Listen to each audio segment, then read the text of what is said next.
If everyone can just settle in, we can get started.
Good afternoon. This is the sixth meeting of the Community and Protective Services Committee.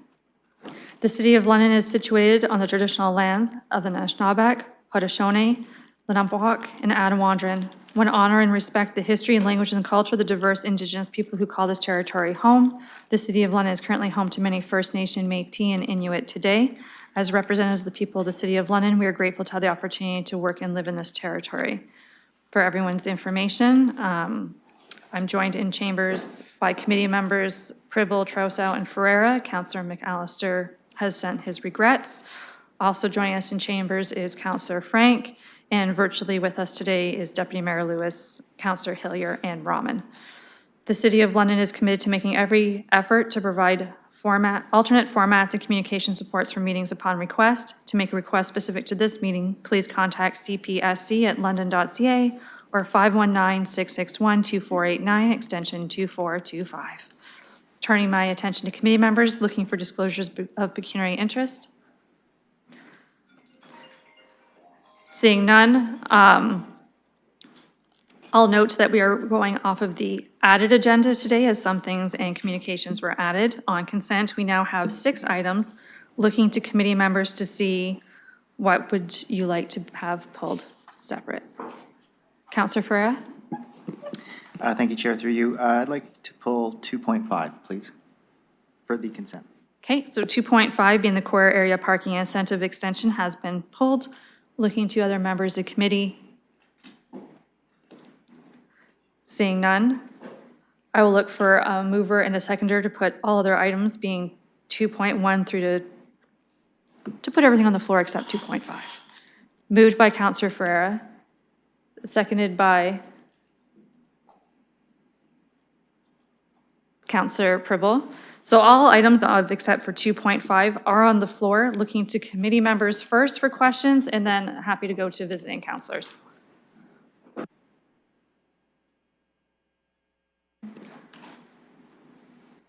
Councillor Rahman, I know that you're on a quick timeline today as you have other appointments to get to. Would you like to pose your questions? Okay, I'll recognize Councillor Rahman and welcome to committee. Thank you so much. Can you hear me okay? Perfectly. Wonderful, thank you. So thank you for allowing me to attend your committee today and to ask some questions specific to the asylum claimant report that's in front of us, which has been garnering quite a bit of attention around a few things. So I wanted to help to clarify some information that's within the report via some questions. So first, I just wanted to thank staff for the time they've taken to prepare the report that's in front of us. I think it's quite eye-opening to see the information outlined here in the report around emergency shelter usage. So what we're seeing from this report is about 123 unique individuals accessing emergency shelters of the 306 emergency shelter spaces that we have. What we're also seeing, and one thing that agencies help me to better understand as well, I spoke to John Diactis this morning, is we're also seeing that same increase in the number of people accessing services on a monthly basis, unique individuals accessing services on a monthly basis that perhaps are not able to get shelter. And so anecdotally, you know, if they go to a shelter and there isn't a bed for them, they may be sent to London Cares to explore if there's other services available. So I'm wondering if our staff can help us to understand a bit of that relationship between that coordinated response of if there isn't a bed, how they may end up accessing services through London Cares. Thank you. Mr. Cooper is with us today to answer questions on this item, so I will go to him. Thank you, and through the chair, I'm also joined today by my team member, Julia Rennick, who can assist with answering any questions. So the pathway for individuals who are new to our emergency shelter system and really new to experiencing homelessness in our community is to connect in with our coordinated access system. So currently the City of London operates as the main contact point for individuals who are new or at risk of homelessness. From there, we determine whether or not they are actually experiencing homelessness or at risk of homelessness. We would create a HIFIS profile for that individual, which is our Homeless Individual and Family Information Systems database. From there, we would look to see what the individual's current acute immediate needs are, whether it is sheltering, whether it is food, shower, rest. Should a shelter be full, as Councillor Rahman had mentioned, there is a referral to our London Cares outreach team who could assist in the moment with any access to acute needs, whether it's food, as I mentioned, or access to resting space. During office hours, the individuals do present to our coordinated access team, at which point our team provides a very similar service to London Cares during those business hours. We have seen an increase in individuals and families accessing our family shelter. So we have, in those instances with families, bridged access to our Rothholm shelter through a number of motel stays. Councillor Rahman. Thank you.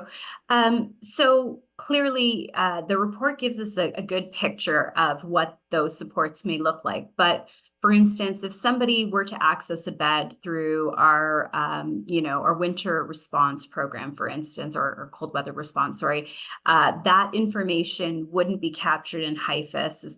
That's my understanding, as well as this is all self-disclosed information. So this is, something where an individual would have to be willing to give that information so that it could be properly documented within our system. And, what we're seeing, what we're hearing anecdotally is that, this welcome center, for instance, was set up at Pearson for those that are claiming asylum.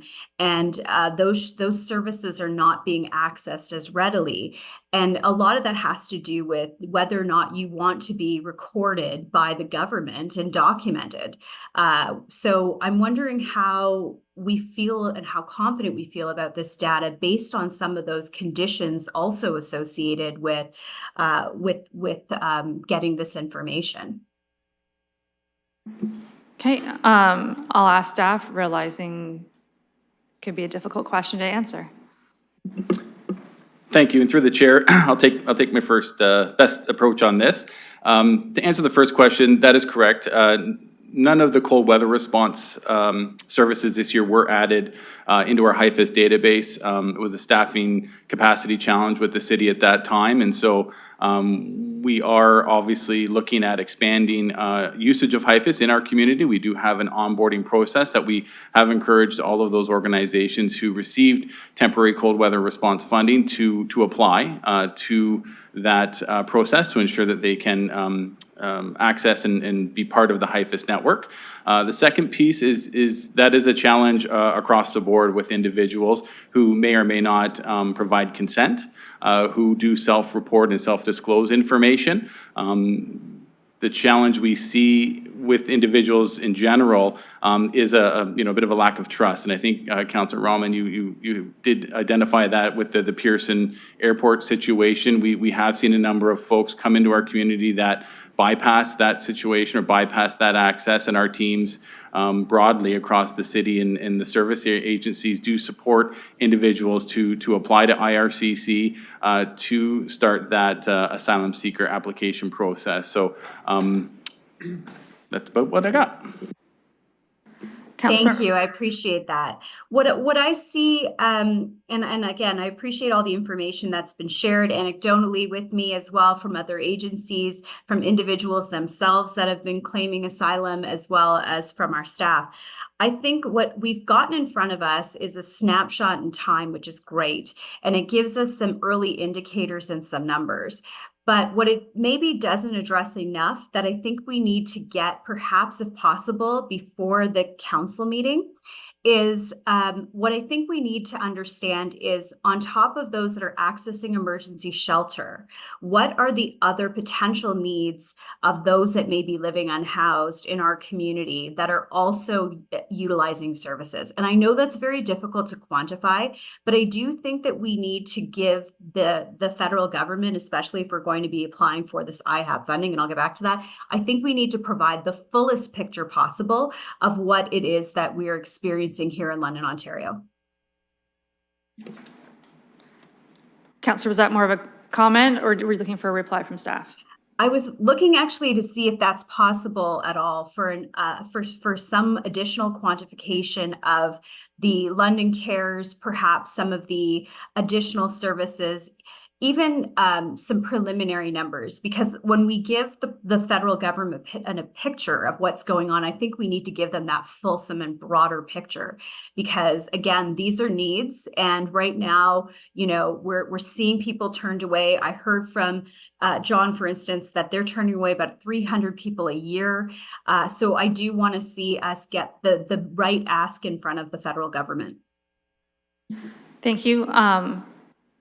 I'll go to staff, but I will also add on that I did have a conversation with the mayor regarding this item before coming in, and discussed as well that these were shelter system numbers, and how could one even, to what extent, capture the numbers of other people accessing the system through the cold weather response, other supports, including London Cares, where they might be accessing service. Making sure that if we do go, as Councillor Rahman said, to the federal government, that we're not under asking, and how much can we actually encapsulate all those requests. Mr. Cooper, not sure if you would need a cycle to come back, or if you would be able to have additional information for council. Thank you. And through the chair, I can provide a little bit of context right now, and know that we can obviously come back should committee wish with an additional report on the asylum seekers. But I just wanted to kind of take us back to May 2023, when our teams in our community started seeing asylum seekers and asylum claimants. We generally see a number of individuals who are moving through the refugee process. They are refugee claimants.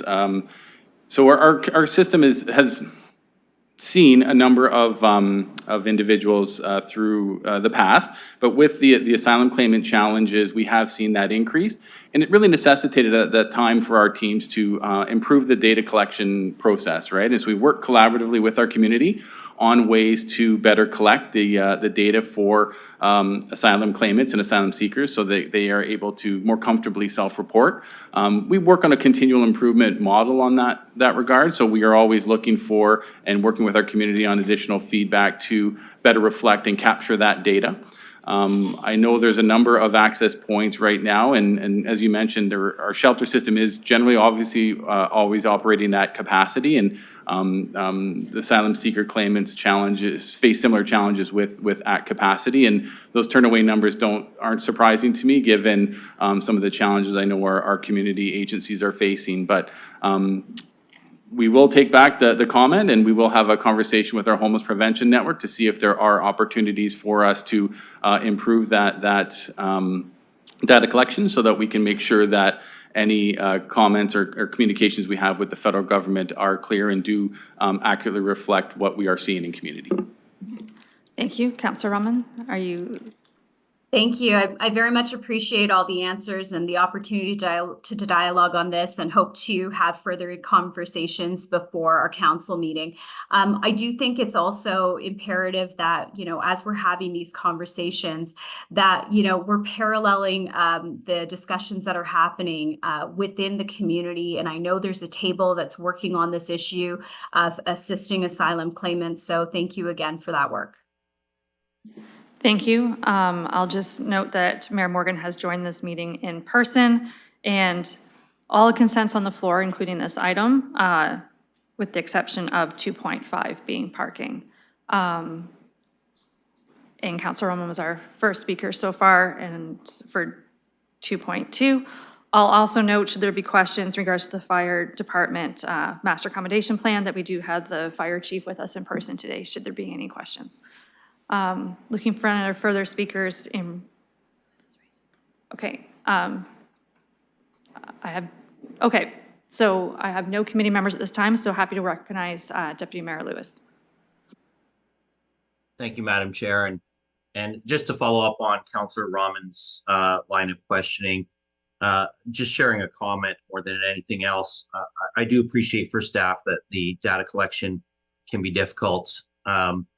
I do find it, frankly, a bit troublesome that the federal government has chosen to put a deadline on these applications. As we know, asylum seekers are continuing to enter the country every day, and we continue to be in a housing crisis. So I think that, you know, while obviously we should help those seeking asylum, that's the federal government's role. And so sharing that comment, not sure if colleagues feel when this gets to council, whether or not perhaps we want to ask the mayor to communicate to the federal government that the need is ongoing or not. Just some food for thought, but it's disappointing to hear that an ongoing program and an ongoing need is being backfilled by a temporary program, and that deadlines have closed, and that's the end of the resources available to municipalities for now. Through you, I do wonder if any of our staff could comment on whether they've heard whether or not there will be a second round of IHAP to assist, or whether right now it is, so far as they're aware, done. Okay, Mr. Cooper.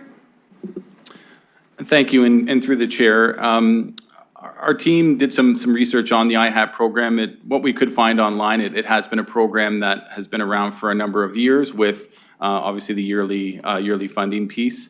Our teams are committed to reaching out to the Ministry of Immigration, Refugees and Citizenship to understand any opportunities for 23-24 funding, even if should the actual application process be closed.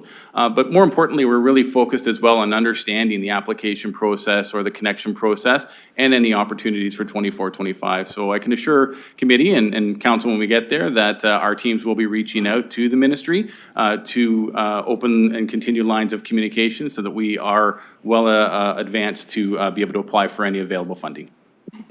Thank you. I'll go to Mayor Morgan, and he's indicated he would like to add something to this question from Deputy Mayor Lewis.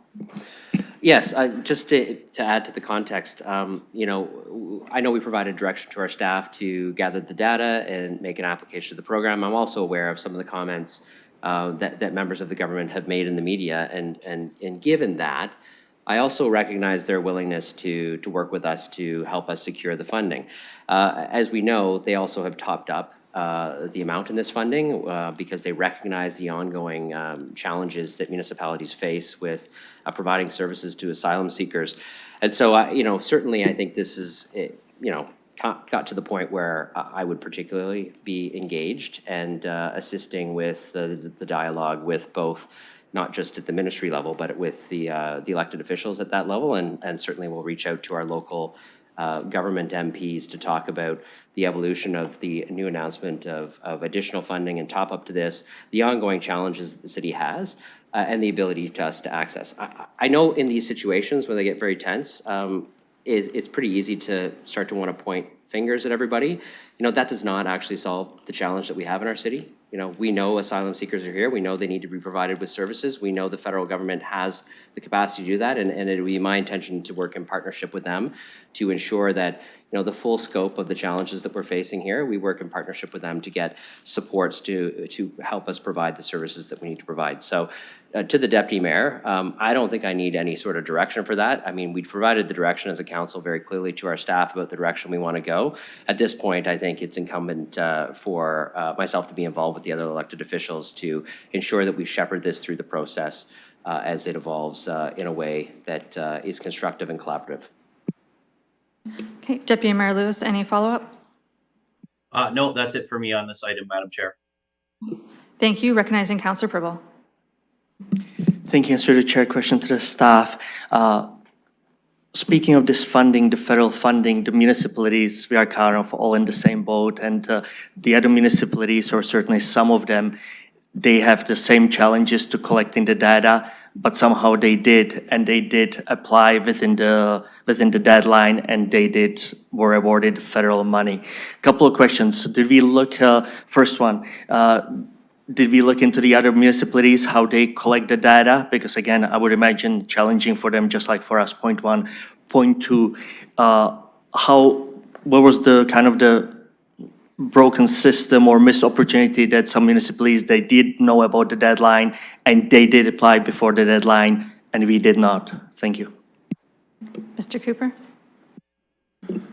Thank you. And through the chair, my team did reach out after the direction in November to a number of municipalities.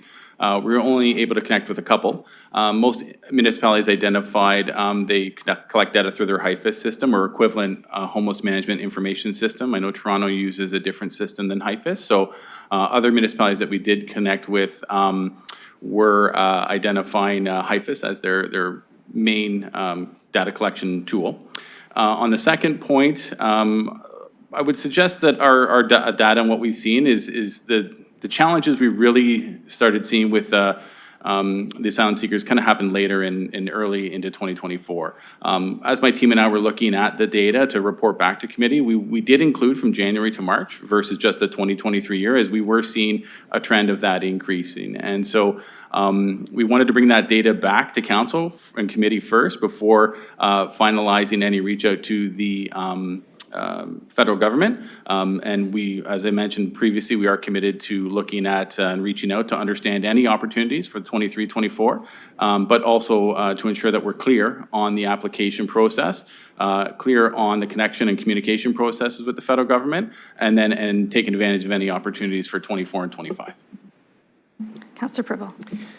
Thank you. So thank you for first answer. The second one, to be clear, but again, there could be applications in the future, again, that are not clear, but what do we need to do kind of in our system? Because when certain things happen which have a negative impact, we should, as any corporation, we look at it and we look where things didn't fall into places as they should have, and what can we do to do it better? So is it something that we need to be proactive with other local MPs, or what do we need to do so it doesn't occur again? That's kind of my bottom line. Mr. Cooper? Thank you. And through the chair, I think we always do a lessons learned on any program or any activity our teams take. I think part of understanding as well is when you don't know about an application deadline or the actual process, our teams will look to balance other priorities to ensure that we can have as much information at hand when we come to council. As I mentioned previously, we did receive council direction to report back, and that was the main thrust, is we wanted to understand the data before making that connection with the federal government, at which time in November we weren't aware of any deadlines or any application processes. So it's a lesson learned and something that our team will endeavor to ensure we have proper practices in place for 24-25. Councillor? Thank you for that, and no more questions, but a follow-up comment. If you can please look and see which municipality was successful in terms of filing the best possible report application, and as well receive the funding, and just to compare and to say really to see how they done it, how they approached it, and how they work within. So again, we can compare us to other municipalities, and maybe potentially that will help us as well. Thank you. Thank you. Looking for further speakers in chambers or online?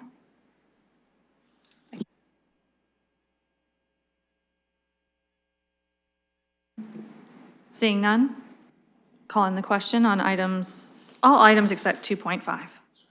Oh, sorry, Councilor Pribble, another item? Yes, I do. 2.6, please. And through the chair to the staff, I have a question. I know this is a agreement from April 1st to March 31st. And we are already a couple of weeks into it, and it's going to go to the May. Is there a reason for, let's say, this one particularly, and I know this is not the first one, that we couldn't complete it kind of before, so we actually are approving agreement that's starting April 1st, before April 1st starts? Thank you. Mr. Cooper, process timeline questions? Yes, thank you. And through the chair, in this specific instance, we are at the whim of the ministry. The ministry did provide this agreement middle of March, which did not align with our typical council and committee approval cycle. So we do provide that feedback to the ministry. I know a number of programs we run into that situation across our social and health development team, but it is heard and is something we can share back with the ministry as well on the tight timelines. Okay, Councilor Pribble? Thank you for that. And I'm sorry, 2.4, is it being pulled out or is it part of it? Sorry. It's part of this, so if you have questions, happy to take them now. Thank you for 2.4, and thank you for that report, and thank you for all the KPIs and matrix. But I wanted to ask, do we also include kind of on our annual plans and implementation plan actually our targets? So let's say if we know that there were, let's say, 20 visits done, that our target was 15 or 25, so my bottom line is, do we provide, or within our organization, do we set the targets as well? Thank you. Okay, I'll recognize Ms. Smith, who can hand it over to whatever staff they would like.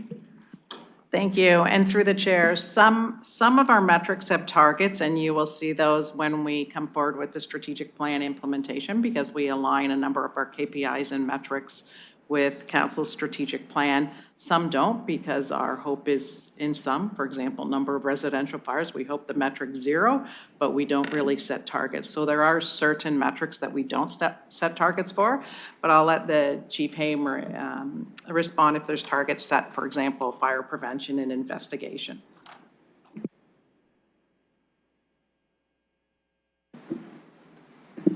Thank you. Through the chair, we do have metrics in the background that we're monitoring at all times, that we do have targets for. So we've looked at 2023 actuals, we've set targets for 2024. And we use those as planning tools basically for us to know where we're hitting the mark, where we're not, what we need to look at, what we need to dive deeper into. But the appendix at the back is more of a progress report, and those metrics are all built into that. And thank you for being here with us today, Chief Hamer. Councilor Pribble, a follow-up? And thank you for that answer. And the targets that are important for us as well. And I'm glad that with Ms. Smith, when she mentioned that in the next implementation plan, it will be included and we'll be able to see it more clearly, the targets and how we come close or overachieve the targets. But thank you, no more questions. Thank you.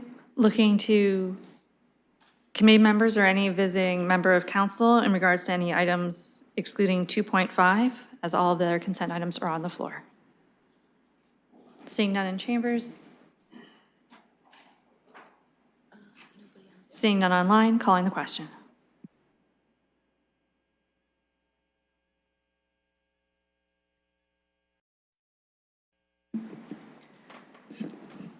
Closing the vote, the motion carries 5-0. Thank you. That moves us on to consent item 2.5, being the core area parking incentive extension. I'll note that there is a revised page 2 of the staff report. There's 3 correspondence as well on the public agenda, and the recommendation is broken down into part A through E, and this was a direction from committee and council back to staff. So it's not an annual report they bring back. This was a report that we requested that's here before us. So looking to committee for your preferences of someone putting all items on the floor or just some items. Counselor Trousseau. Thank you very much. And while it's not in our added agenda, it didn't get in there in time. We did receive an additional communication from our. Sorry, Counselor, I would need something on the floor in order for you to raise your next concern. Well, in order to put something on the floor, I really need to understand what the situation is, and I would have some questions. So, Okay. if you want me to make up a motion to put it on the floor that I could amend later, I'll do that. So I'll make a motion that, that in addition to A through E, we include in item F, which will direct civic administration to look further into the issues that were raised in the Arcade letter and report back to us as soon as possible. And I'm not asking for any legislative action today, but I do want to get more information about this because I think it's very important that we be mindful of how our policies affect volunteers. Okay. So I'll make that motion. Okay. Also, do you have a second? Yeah, I need a seconder, yeah. I didn't write it out. Yeah, you'd be great. Okay, so Counselor Trousseau is putting,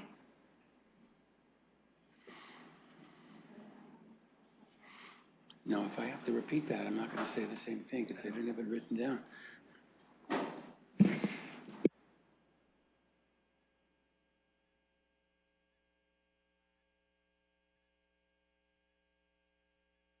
okay, procedurally, we're just checking on one question of how to add an F on if it's in order. I will note that not all staff have seen the correspondence. The correspondence did not meet the original deadline. I will note that Ms. Campbell is with us in the gallery today, but does not have delegation status, nor can we grant it.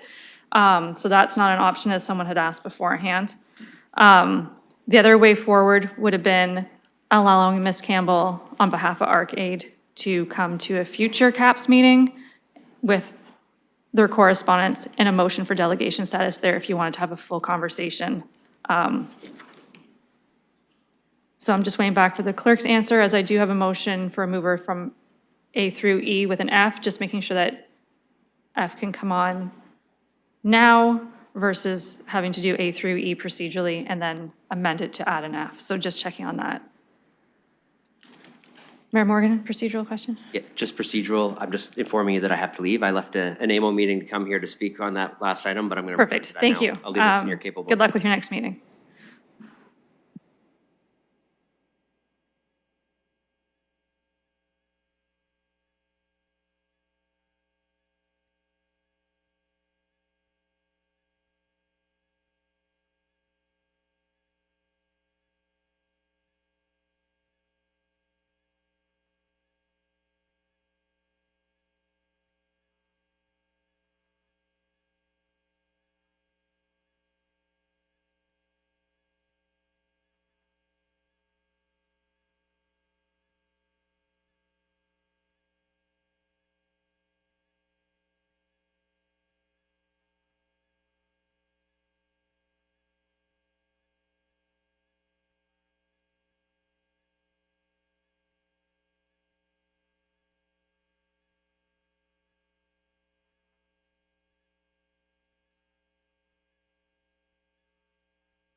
Okay, so procedurally, I'm going to ask we have Counselor Trousseau moving A through E, as it was already circulated. With a part F, I'm going to ask the clerk to read what they've noted for part F back to Counselor Trousseau to see if it encapsulates what he's thinking, and then I will look for a seconder. Counselor Trousseau, the clerk will read out part F in a moment. And as always, as we vote on these in the end, we can separate what we want in e-scribe, but just to get on the floor. The part F that I have noted down is that civic administration be directed to look further into the issues contained within the submission from ArcAid London that was distributed to members of council. Councillor Trauser, does that encapsulate what you're looking for? It does. I'm just wondering whether I could have been more specific in terms of saying what that was, or does the letter speak for itself in terms of what the letter said?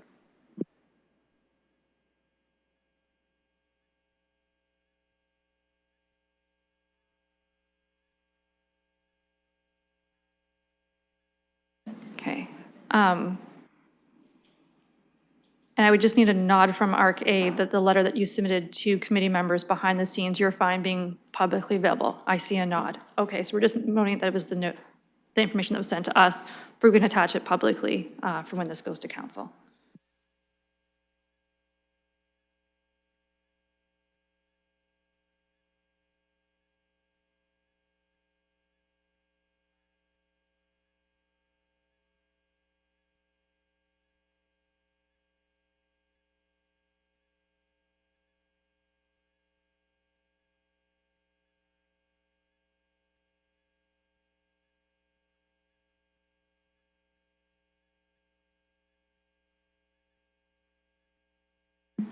Through the chair, if it's okay with the counselor, the mover, I could indicate that civic administration be directed to look further into the issues contained within the attached submission from the ArcAid London that was distributed to members of council, and once I receive that communication, I could attach it to the report. Okay, so I have a thumbs up from Councillor Trauser on that. I have a seconder in Councillor Pribble. Okay, so the staff report's on the floor. Containing now A through F. So if you update eScribe, it should be in there. And it is now on the screen in chambers as well. And part F has already been read out. So I'm ready to start my speakers list. Everything on the floor in that item is of 2.5, A through F is on the floor. Starting a speakers list, I will commence with Councillor Ferreira. Thank you, and through you. I guess before commenting on that last piece, I did want to bring an amendment to the motion as well. And I was just kind of looking into an amendment just to kind of plan for the future so we don't get into this parking cycle again. And I was originally asking staff about looking into a report or a study, but I understand we don't necessarily have the resources for that. And I don't want to be encroaching into the parking strategy that we didn't fund for the multi-year budget work that we did. So I was thinking along the lines of just to be kind of consistent with our mode share targets and our SEEP targets, and also looking at ways to preserve and kind of even enhance the accessibility of local merchants. I was hoping that maybe we could look into kind of a parking re-incentive program or a token program that we could potentially look into to give either BIAs or somehow to get parking tokens directly to merchants so they could give those tokens to their patrons that come and shop or use services or whatever it is that they have to offer, just so we can get away potentially from the 1 hour free parking, but also ensure that we increase or enhance or at least preserve the accessibility to those merchants. Okay, Councillor, you seem to be speaking to the motion. I need to know what the motion is, and Well, I did send it to the clerk a couple minutes ago. yeah, so the clerk has it. I would need you to read it out, and then do you have a seconder for said motion? Sure. Sure, a seconder, or you're going to read it out? I was going to read it out. Okay, so you don't have a seconder at the moment? Not at the moment. Okay, so the councilor's reading out a motion.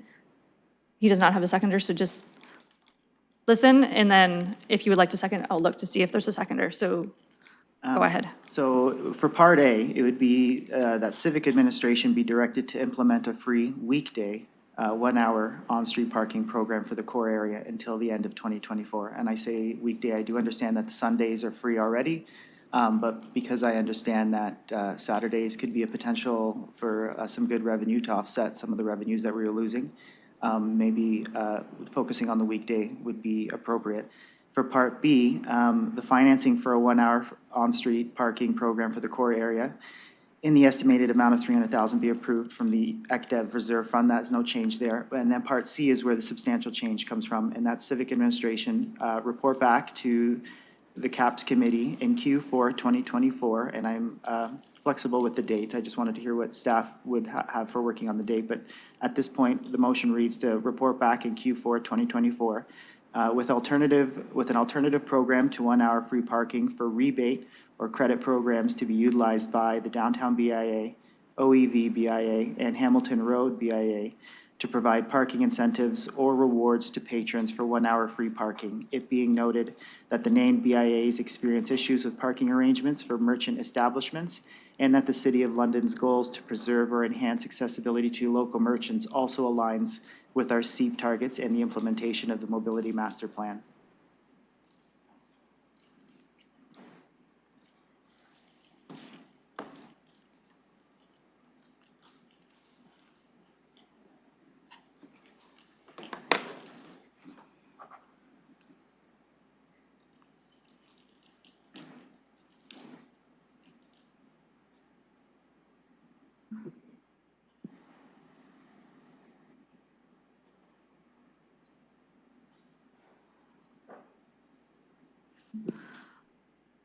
I'm not sure if there's a seconder for it, or if you'd like to see it in writing before you decide. Okay, so the clerk's gonna put it into the system, it was a lot that Councillor Ferrer read out for us, for you to have a chance to see it before you make a decision if you would like to second this amendment to Councillor Trouso's stuff that was already on the floor. So just a minute while it's being loaded.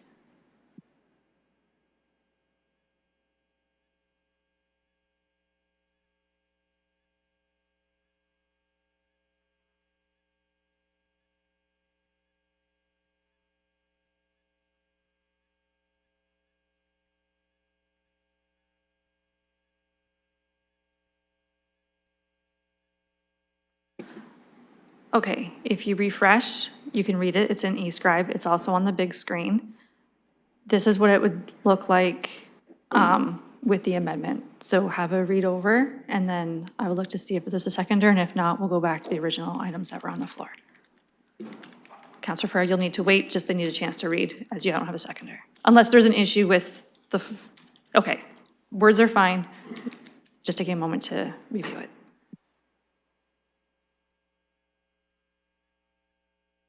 What's your problem? Thank you, Chair. Through you. My problem is. So what's our opportunity for improvement? I'll rephrase. Part D was not in the motion. I would not be supporting municipal lots 1 and 2 being funded. And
Okay, we're revising this, realizing that if there is a seconder, and if Councillor Ferrer's items pass, it still becomes, like, we still need to dispose with C and D, because it's already on the floor. Councillor Ferrer. thank you. Thanks for recognizing me. And for part F, I do want to hear some more conversation on this one. Right off the bat, I feel Okay, like, you just need to stop, because I have your motion on the floor, I have no seconder, and we're talking about part F. So everything else is being removed, with the exception of part A, where you added in weekday, and your part B things. We're just clerking. it's just part D is what I would remove initially. I do want to keep part F, but I do want to hear a discussion on that.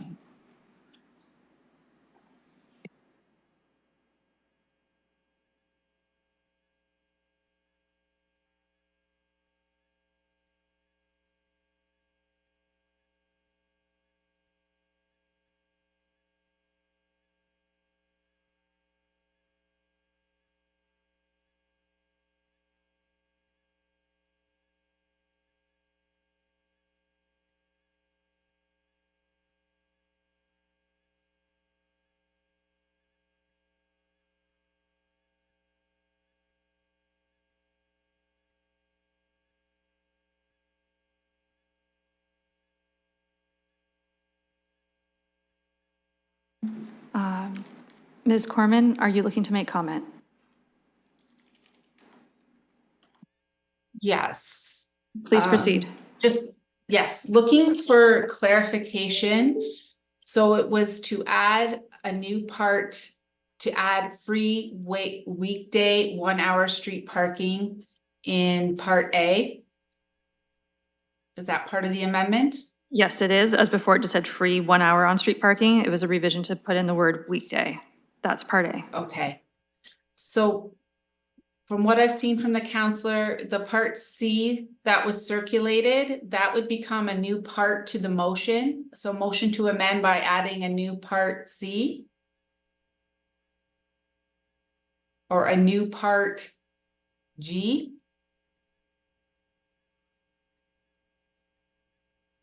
And then perhaps you vote on each part separately. And defeat the current motion on the floor. The current motion C that the counselor's not supportive of.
Counselor Ferrer, please read the screen. Everyone else can refresh, and then we'll pause for a moment to make sure the wording's correct. What we've done is Part A would have been an amendment to add in the word weekday for 1 hour parking, and then the counselor's BIA type thoughts are encapsulated in what would be a new Part G.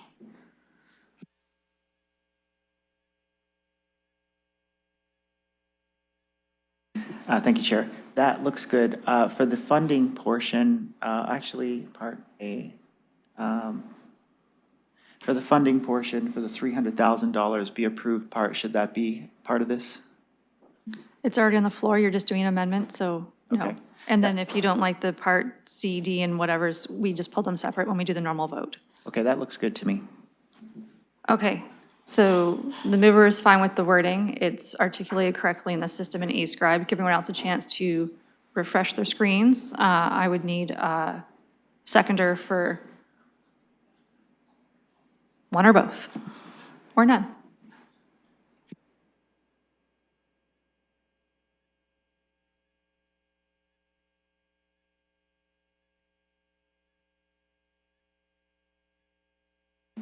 Deputy Mayor Lewis, not on committee, so you can't move or second, but is this a procedural question?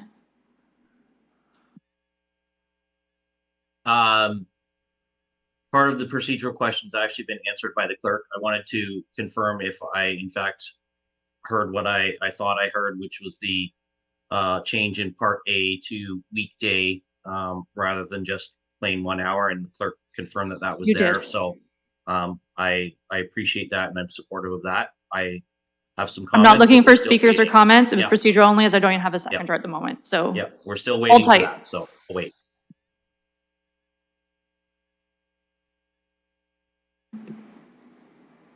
Okay.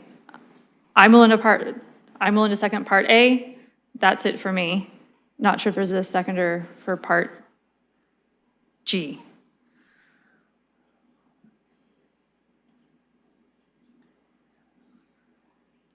I don't see one.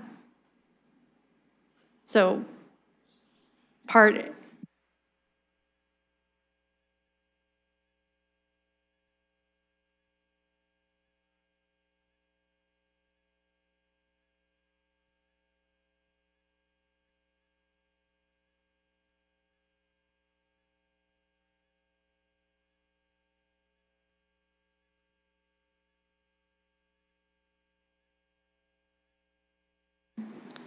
okay, if you refresh Part A, revised amended Part A is up for discussion.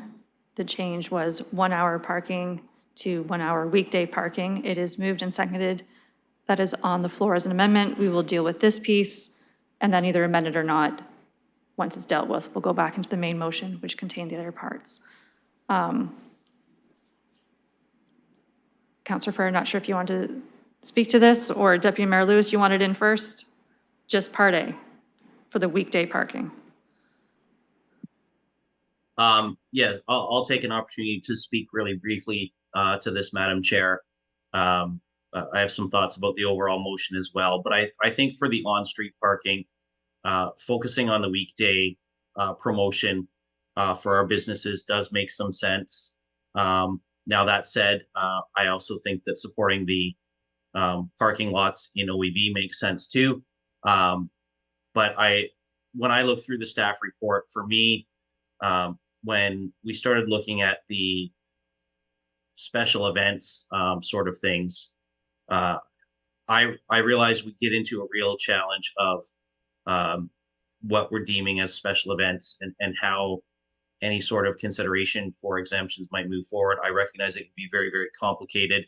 And I think that for the most part, folks who are coming on the weekend are likely staying for more than 1 hour in a parking lot anyway. So I'm supportive of heading in this direction on A. I will say I hope colleagues will support the parking lots in OEV as well, but we'll save that for the debate on the main motion. Yes, please save those comments.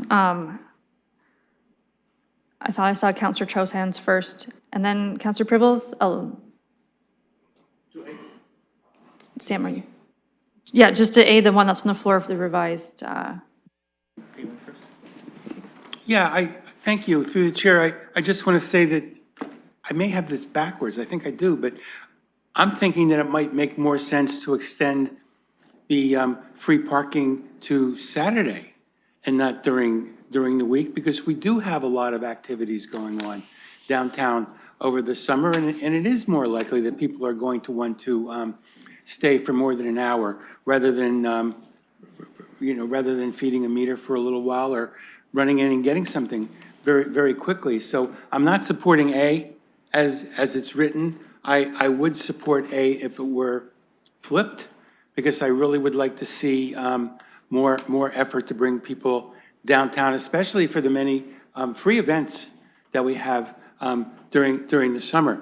Having said that, I'm generally not, I've said this before, and I'll say it on the relevant items here, I'm generally not in favor of more parking subsidies, but I would like to see it extended to other modes of transportation. And rather than say, we'll look at this as part of the mobility master plan, in terms of how long that's going to take, I'd rather see some immediate efforts to encourage bicycle valet parking, perhaps spend some of the money on reduced transit fares for Saturday, especially around targeted events. So I think that there's more work that can be done on this, but I can't support A as it's currently written. Thank you, Counselor Pribble. Thank you. I will not be supporting A either for two reasons. The first one is the weekdays are important for businesses and merchants because people do come and they just pick up certain things, and doesn't matter if it's just doesn't have to be just restaurants, retails, law firms, etc. So I think that is important. Weekend, honestly, Sunday is free already, as was already stated. So for Saturday, I don't believe that's in our benefit to start sending this marketing message come these days, but guess what? Out of the 7 days, 1 day is not. So I will not support it, and I would just support the original one, the first one, but I will not support this one. Thank you. Thank you. If you'd allow me from chair, I'm a no on all the free parking, except perhaps some things that might need to be done with service partners that we've entered in contract agreements with, such as Arcade. Looking for further speakers on just the revised Part A. Councillor Ferreira? Thank you, through you. So just for Part A, Sundays are free right off the bat, and the reason we were looking for I was looking for Saturdays to be free as well is because of with the cost recuperation and what the deputy mayor alluded to with the event parking situation. We didn't want to have special events kind of pop up and then, you know, give free parking for one special event and then not give free parking to another special event. We didn't want to find ourselves in that, so we thought it would be wise to just cover the whole weekend. I just wanted to go to staff, maybe if you could answer a quick question. What would be the busiest days with respect to the weekdays and the weekends? From what I remember, weekdays have the most use and weekends drop off. But I just wanted to kind of get that confirmation. Sorry, I believe that was contained within the report. Mr. Mathers? Yep, through the chair. So just to give you a flavor of the difference between a Saturday and a weekday, we don't have this for from a statistical perspective of every week of the summer, but I've done a very high level review of the weeks that are the busier ones, and it's approximately 25% of the use of the promo code on a Saturday versus like the Friday before. So it's a significant drop in the use of the code on a Saturday. Councillor Ferreira. Thank you. So that's why, you know, I was taking in, you know, the impact of that, the data that we have for that, and then with what we said with the event special parking. Going to the bike parking, I did have a very brief conversation with staff on this one, and I thought. Could you just keep your comments to the A that's on the floor? Oh, right. I was responding to the bike parking, but yeah, I can go back to that one later. You still have time if you want to finish talking to A, just don't bring up the bikes yet. Well, I guess for free parking for the potential for free parking for bikes, just asking to staff. I'm assuming I thought we were expecting a report on that. I would suggest saving that question until you're off the amendment that's on the floor. Is it strictly only this one at this moment? A valid question, yes, just not yet. Okay, I'll pull that question back for now.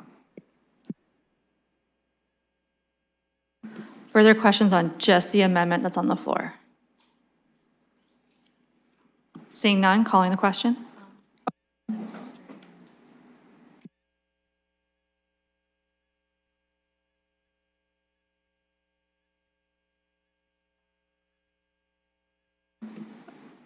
Councillor Stevenson, are you with us? And is that a question on strictly the amendment? Thank you. Yes, it is. I'm having trouble seeing the amendment, but this is about reducing it to just weekdays.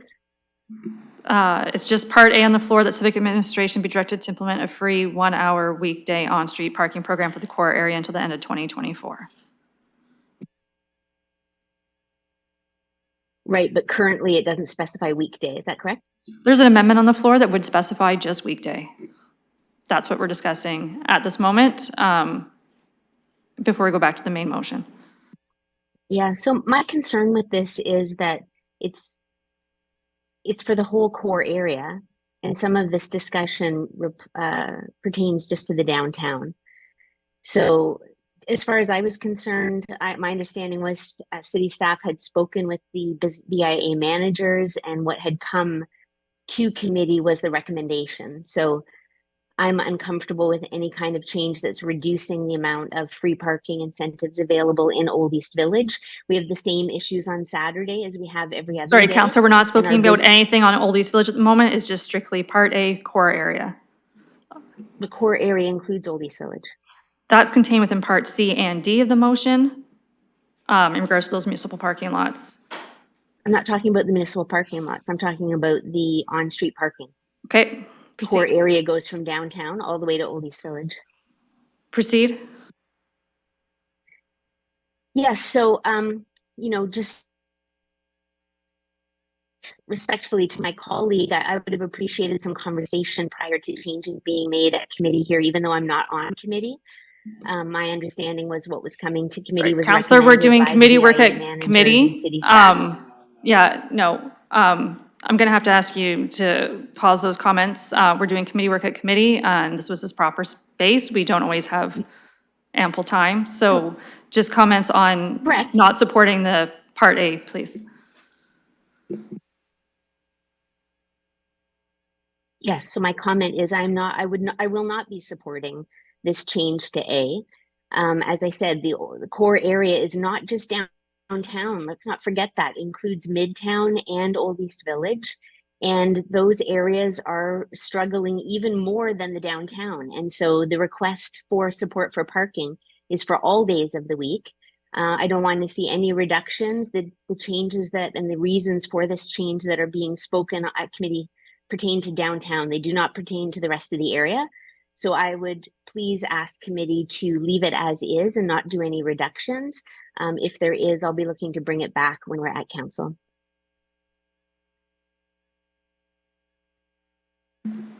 Okay, thank you for those comments.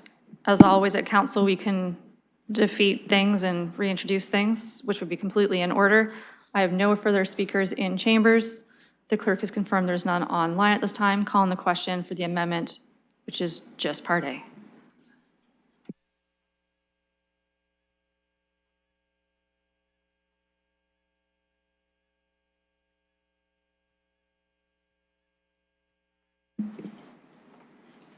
Closing the vote, the motion fails 2-2.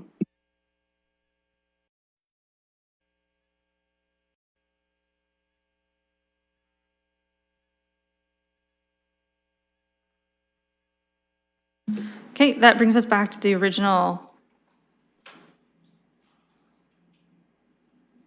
motion that Councillor Traustadt put on the floor, which included the Part F. So my speakers list for there will continue now with Councillor Traustadt and then Councillor Pribble. May I ask that Part F be severed and debated and voted on separately? I would say we could debate them all at the same time, but different votes can be called separate. As I will note it, we would also need to receive the staff report. That was Part E.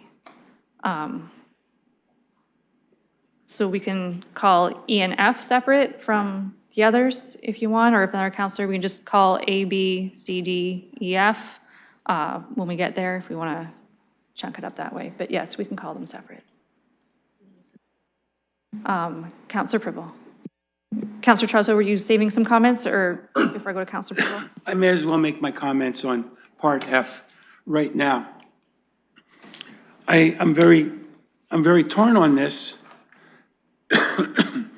because while I want to really induce and encourage other forms of transit other than parking, I also recognize the imperative that not just Arcade, and I know that we're probably going to get other requests, which is why I'm not trying to enact this today, and I want a staff report back. But I'm very concerned about the effect of this on volunteers, the volunteer base. The volunteer base begins in the morning. It's light in the morning, and it goes all the way when there's overnight stays. It goes all the way till 11 o'clock. Is Ms. Campbell still in the room?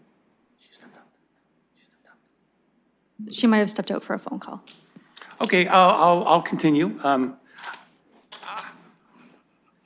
Although it's the heaviest around dinner time, and that would be at all times. They have a much higher demand for volunteers during the dinner hour.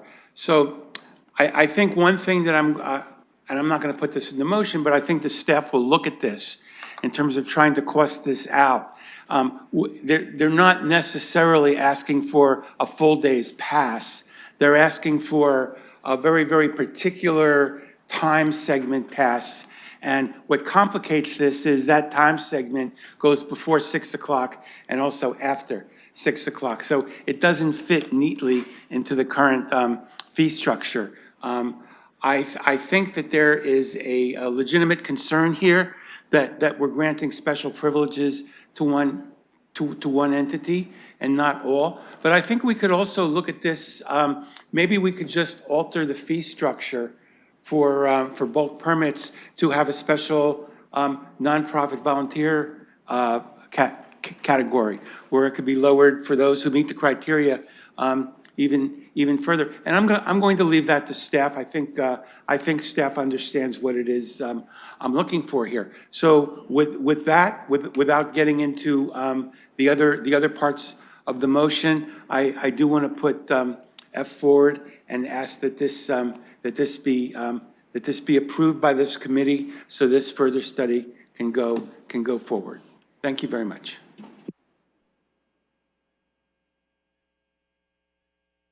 Okay. Thank you. F is already moved and seconded, so it is good.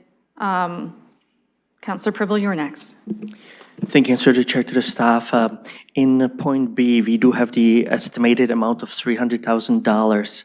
And this amount, was it based on the current pilot, or sorry, current program that we had up to 2 hours?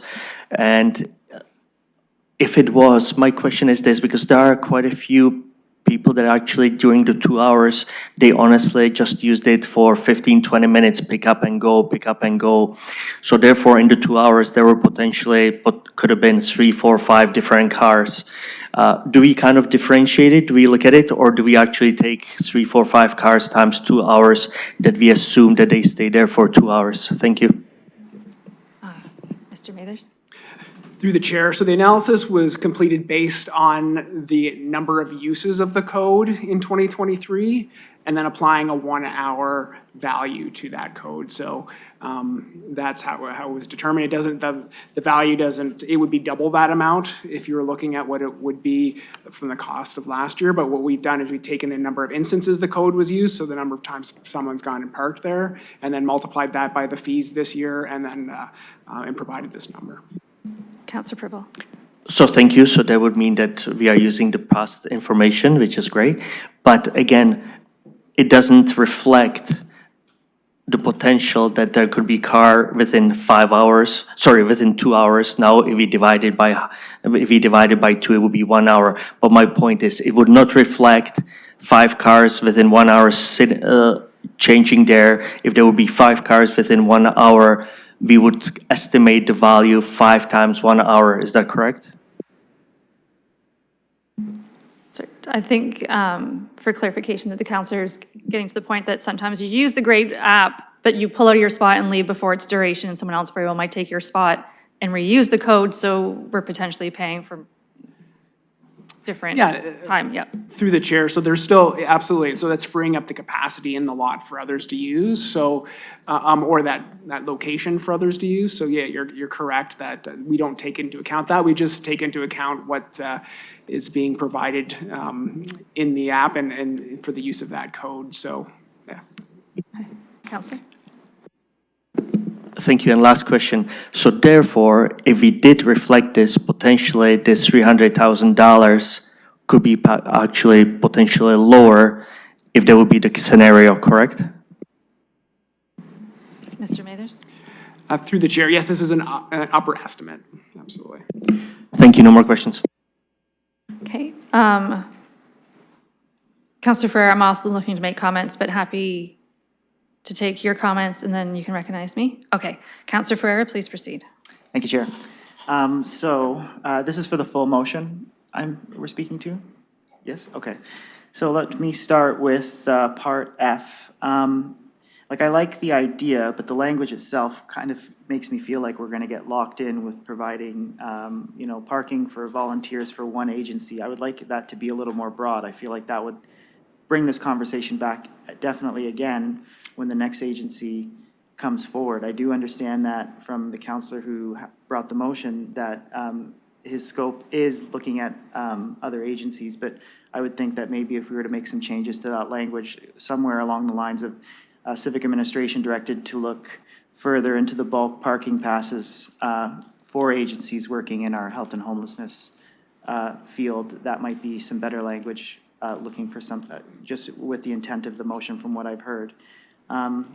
So that would be something that I'd like to see. For, I guess going back to the bike parking, I guess I'll ask this question now. What are we going to be expecting for bike parking downtown? Bike parking downtown and the core area, and I guess London in general, but focus on, I guess, where we're kind of focusing here.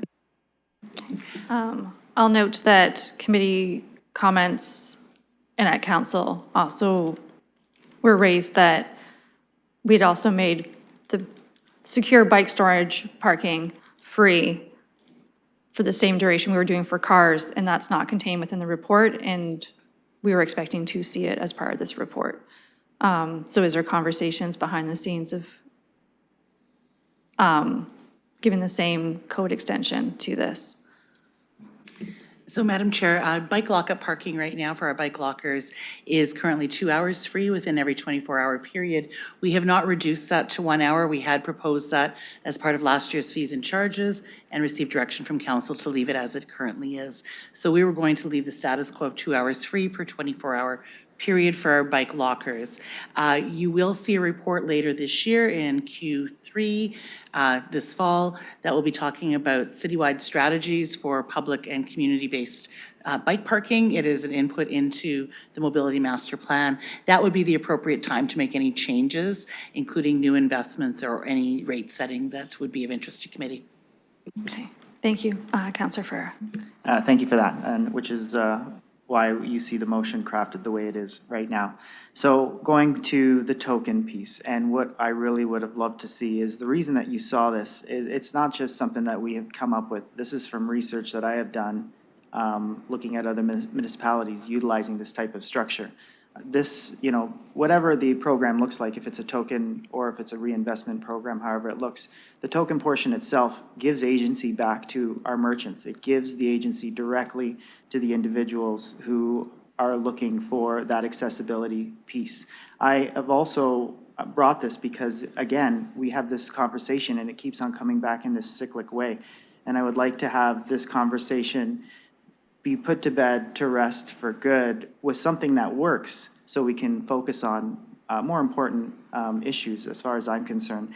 I would also say that this program, this token program, wouldn't just be locked in for on-street parking. From how I see it, the tokens could be used at the lots or they could be used on the on-street parking, wherever the patron finds that spot. So again, it gives that agency back to the businesses. And the biggest piece for the token program would be, this actually will get people in the door, into merchants, and actually, buying their goods or their services. It's something that I would see that you go into a merchant's place, you receive whatever it is that they have to offer, and then they give you that token. So that ensures that there's a transaction done at the merchant. So this is why I feel like this token program would be a good idea to move forward to. I'm a little disappointed that I'm not getting the support from the committee on that, because this is something that I feel would work. So with that, I would love to see some at least reconsider or think about it from now until council. But I just wanted to make those comments. Okay, Councillor Ferreira, if you'd take the chair as vice chair, and then ideally recognize me. Thank you, Councillor. I have the chair and I'm recognizing you. Okay, I'll ask that you time me as well. I'm going to make comments through all sections in this report at this time, for I can only relinquish the chair once. having received communications from businesses, some residents, and balancing those, I will not be voting in favor of A through D. As we call it, free parking, we're still paying for it as taxpayers. The source of revenue still comes from somewhere if we decide to waive those fees. I don't think we're ever gonna get the rate right. Some people wanted 2 hours, they're settling for 1 hour. They've already started writing that it should not be a pilot program to the end of the year. It should really just be a continuation of 1 hour, which isn't enough that they want 2 hours, and really they don't want the 2 hours, they want it just all the time free parking. So I will caution that we make the decision now, as we have throughout the pandemic and recovery, and now that it's still the request of just parking should be free all the time, and unless you give me that, you haven't actually got it right yet. So end of the year, I see us still coming back at the end of the year with the exact same cyclical comments of we should be extending it, expanding it, and finding more sources of funding. So I'm not in favor of that. I would say I've had a conversation with the BIA about if they would like to sponsor a municipal lot in conjunction with local merchants or area businesses of they could run a pilot program of please come and park here. This lot is now complimentary if they've covered a certain amount of fees, a reduced fee, like a bulk rate to cover that lot. I did not have take up with that conversation, which was a little bit disappointing, but if local BIAs aren't willing to see the value in putting something out to help fund some of these programs for their customers, I question why taxpayers across the city should be. If local advocates aren't willing to do it, why other people should be. In regards to parts F, happy to have that conversation. I will share with committee that I did speak with Ms. Campbell this morning about ARC-Aid.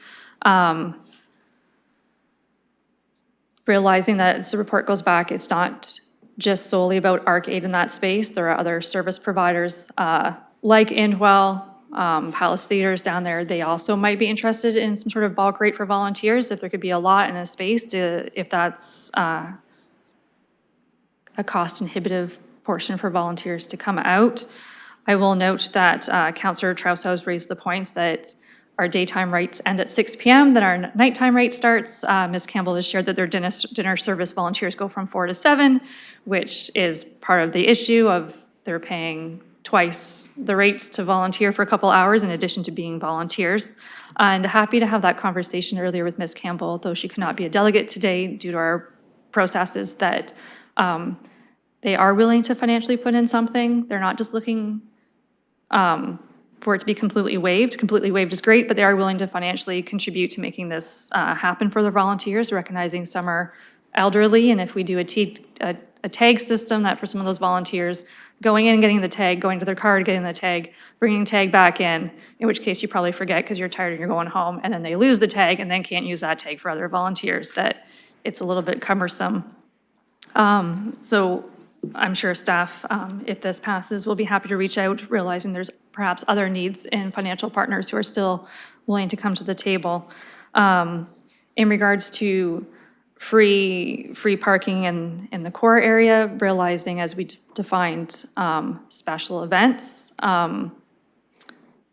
staff's broad overview as council wasn't descriptive in it, didn't encapsulate things that might be going on at the Bud Gardens, concerts, night games, bringing 9,000 people downtown. And in my opinion, if you've already paid for dinner out and concert tickets and have come for this great attraction, that a little bit more in parking probably isn't going to be the deciding factor of you not going to the night's game, especially with them being in the playoffs and always a phenomenal team to go and watch. So those are my broad questions and comments. Also with ARC-Aid, I will single them out as they're also a service provider the city's entered into contract with, and we've, a part of our contract, are using part of their outdoor space. So their outdoor space is where they would normally have parked their volunteers, but we're now using it to deliver service to unhoused residents. So we've kind of pushed them out of their space and into different issues. So those are my general comments. Thank you to Ms. Campbell for being here today and listening to us, as well as staff, as we move forward in this. So those are my comments. I will return the chair in hopes of it back, as I do have a speakers list that's running. Thank you, Councillor. That was a pretty good time. And I have one speaker on the speakers list from your discussion, and that's Councillor. I saw Councillor Frank, but before Councillor Frank, we also had councillors online. Deputy Mayor Lewis, Councillor Stevenson, Councillor Frank, and I'll keep timing. Thank you for having taken care of that component. Deputy Mayor Lewis, if you can come on screen. Perfect. Oh, sorry, double clicked.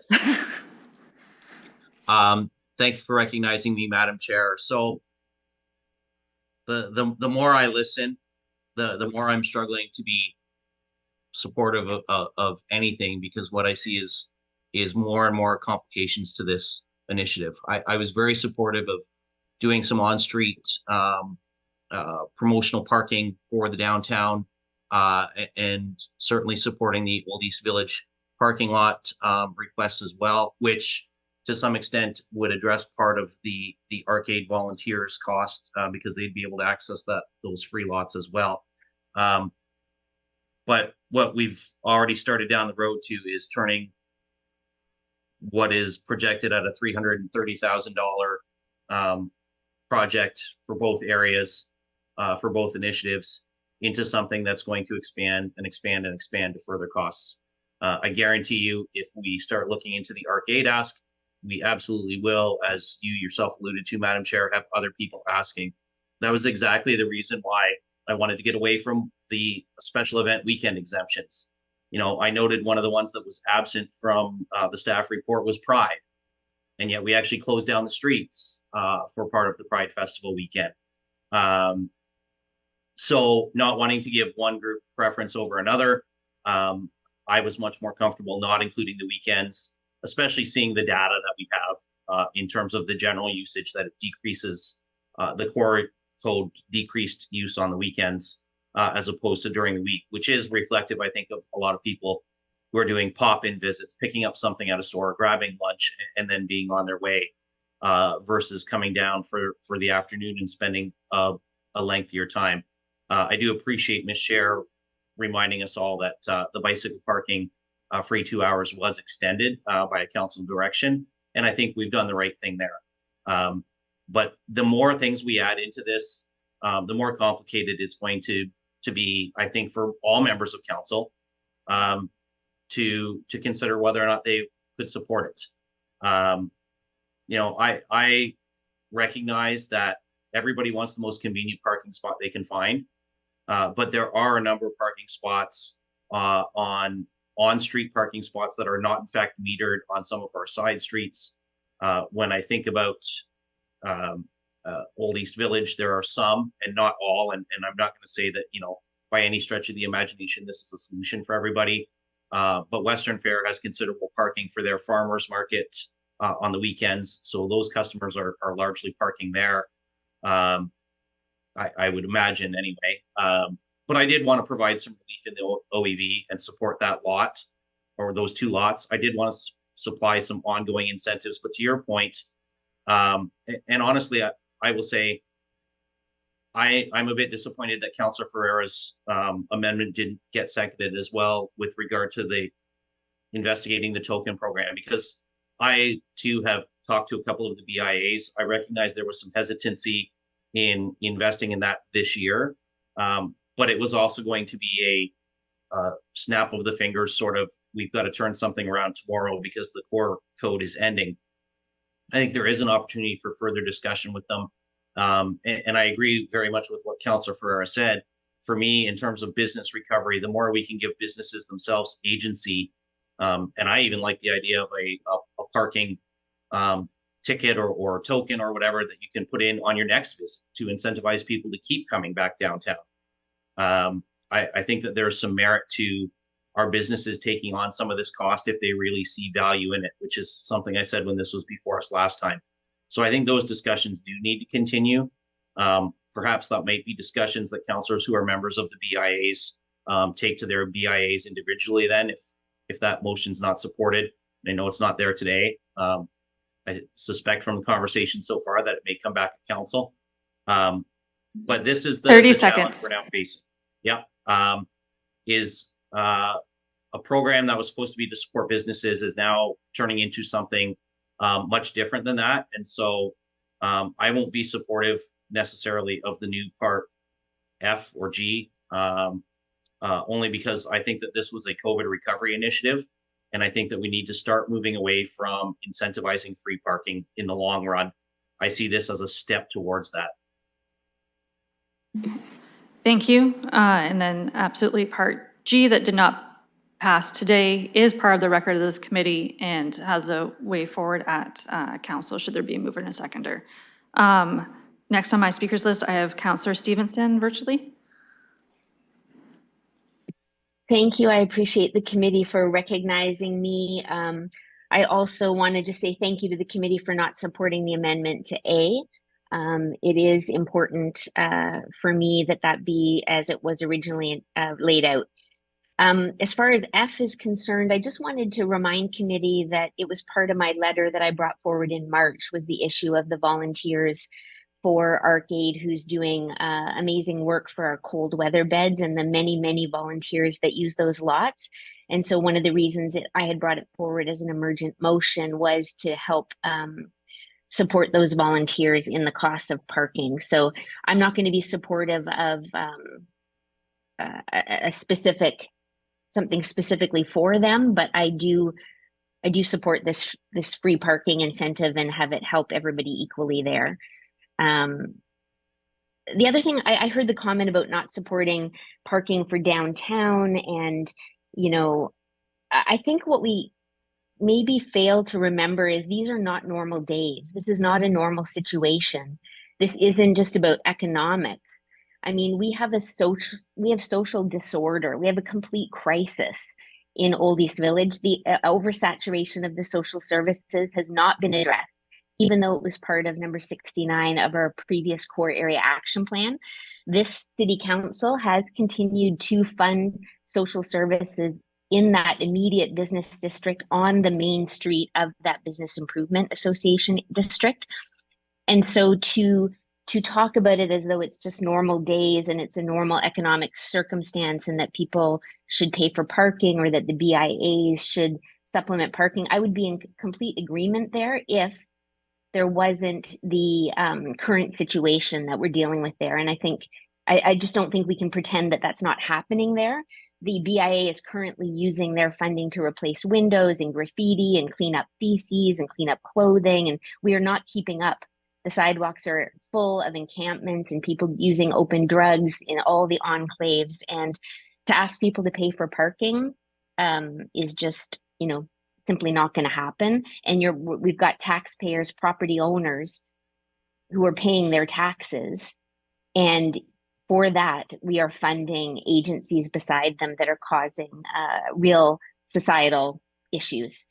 So aside from that, I just really, truly wanted to say sincere thank you to the city staff for the fast turnaround for this parking incentive. It's greatly appreciated. There's a lot of support in Old East Village and in that community, a lot of gratitude. I recognize it's a fast turnaround. It wasn't as fast as I wanted and that I brought it last time, but I understand this is, you know, a bit of a Herculean effort, and I just want you to know how appreciated it is. So sincere thanks to city staff and to committee for supporting this. Okay, thank you. Next on my speakers list, I have Councillor Frank. Please proceed. Thank you, and thank you for recognizing me at this committee. I just want to share a couple comments as I'm not a voting member. I'm generally not supportive of either of these motions or any of these items because I think we already have quite a lot of free parking, and I use the term free because that's what we're using, but we all know that it costs money and it costs taxpayer money. Right now, for example, downtown, you could go park for free at Covent Garden Market for 1 hour during the weekday, for 2 hours on weekends. You could park for 2 hours at City Plaza if you go and get your parking pass validated at the library. There's free parking after 6 p.m. on city streets. There's free 2-hour parking on city streets adjacent to the main streets. For example, I go and do yoga at Moda Yoga, and on St. George, there's 2-hour parking, and it's like a 2-minute walk versus if I was to try and find parking on Richmond, it's the same amount of time to walk, but I'm trying to find on Richmond. There's also free 2 hours on most of downtown on Saturdays. There's also free all-day parking downtown on Sunday. My understanding is there's also free parking for 1 hour on Dundas Place. there is free parking almost everywhere downtown already. And just because there's not, free 1 or 2 hour parking in front of the exact restaurant, hair salon, store that you want to go into does not mean that there's not free parking downtown. There is quite a lot. So I'm not interested in allocating $300,000 or $330,000 for additional free parking. I think it's really important right now. We've, raised the budget significantly. We need to really be prioritizing where we're spending taxpayer money. And on top of that, we've also committed to trying to meet our 2030 climate targets. This does not help that. If I can't find parking downtown, I decide to use other options. I take the bus, I walk, I bike. And I do this because I, want to save money. But when I do this, I still go downtown, I still go to Aldi's Village, but actually I take more time and I spend more money because I'm walking. I go in, I get a donut and a coffee at Doughy V. I walk down, I go and look at a little art store. I might go in and buy some groceries. This concept that if people don't drive, they're not going to shop is not true either. I do it quite a lot, and I know a lot of people do too. I'm also not keen on using parked cars and parking lots to solve social issues. I think that if we're trying to do that, we could be spending money on more direct ways to assist people. So overall, I won't be supporting this at council when it comes to council. Appreciate the work that staff have done to try and get this moving along. I know it was a quick turnaround, but as per most research, subsidized parking encourages car dependency, and it really does not actually improve or strengthen small businesses or help us meet our 2030 climate targets. So just wanted to share that. Thank you. Thank you. I do have, and will recognize Councillor Pribble in a moment. Okay, sorry, it was just making sure that Councillor Stevenson has taken her hand down, so she's taken care of.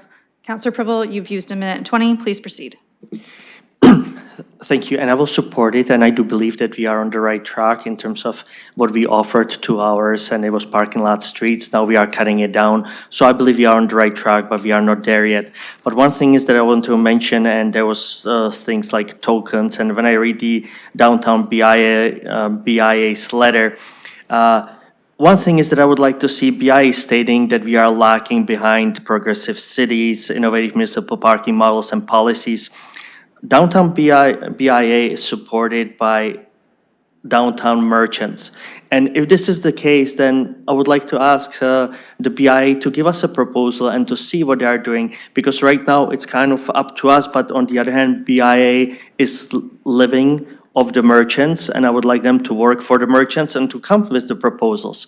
And when I heard here that the merchants should be subsidizing potentially corporations, businesses, additional funds for subsidized parking, businesses downtown are already paying quite a bit in the levy, and as is stated in the letter, $2 million each year.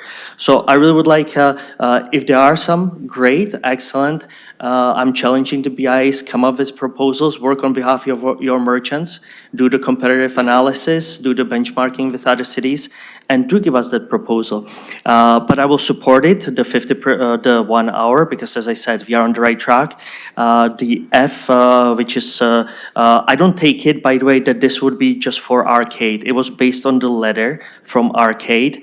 But my thing is, again, we are not making a decision, but I really would like to see this come back, our administration, to talk to these agencies and to come back. I'm not saying at the end, potentially, if I would support it, yes or no, but I certainly would like to see this work done, because again, we know the social issues we do have, and we do know that how much it costs us, the plans, the investments that we are making, and we are asking these people from all over the London to come and to help us out at no cost because they are volunteering. So bottom line is, for the F, I would like our administration to go back, and I will support that one as well. Thank you. Thank you. And just as I've heard a couple different comments, part F, as Councillor Pribble said, is correct, that it's a letter from Arcade, but doesn't only speak to Arcade. So just for clarification. Do I have further speakers online? Okay, I see. I have no more speakers in chambers, so sorry. just clearing the speakers thing. Madam Chair, I just wanted to advise you that I'm going to have to leave the meeting now for another commitment. Enjoy your next meeting. and the rest of your day, Deputy Mayor Lewis. And thank you for notifying me. Okay, Deputy Mayor Lewis is leaving the meeting. Further speakers on this item before we call the question, and we will split it into different parts as already requested. So we're gonna lump together A and B, as that's the core area, C and D, as that's Old East Village, and E and F, as that's receiving the staff report, and then the letter from Arcade. Okay, and ideally, I'm not gonna stop between these and do questions because it can confuse where we're at. So last call for questions or comments on A through F.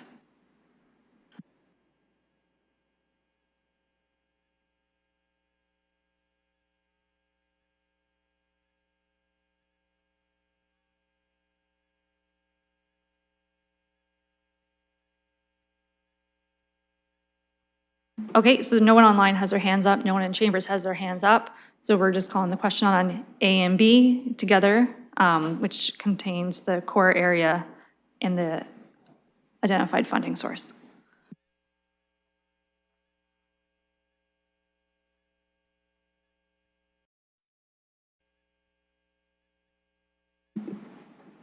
Closing the vote, the motion fails 2-2. Okay, this is part C and D, which is the Old East Village, 1 hour parking, and identified source of funding. Calling the question? C and D? Yep, C and D.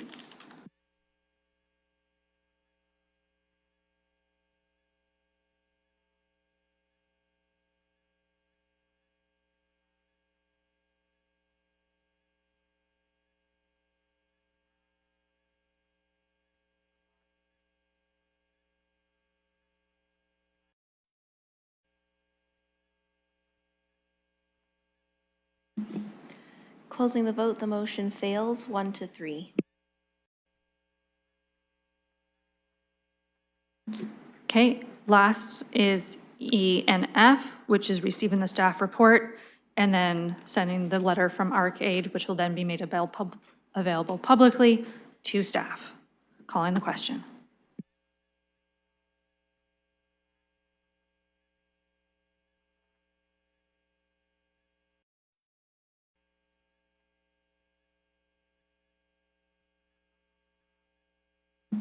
Councillor Ferreira?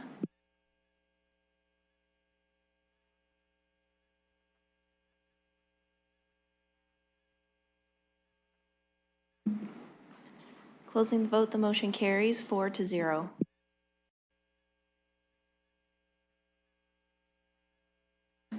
Okay, thank you. This will go to the next round of council.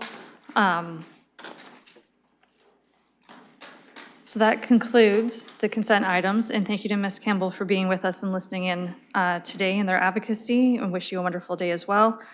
I have no scheduled items. I have no items for direction. Deferred matters and additional business, I am not aware of any, but looking to see if there is any from committee members. Seeing none from committee members, that would bring us to adjournment. I would need a motion and a mover and a seconder to adjourn. Moved by Councillor Trausow, seconded by Councillor Ferreira, and a hand vote is in favor of all in favor of adjournment today. The clerk has deemed that carried. Thank you, everyone, and have a wonderful day.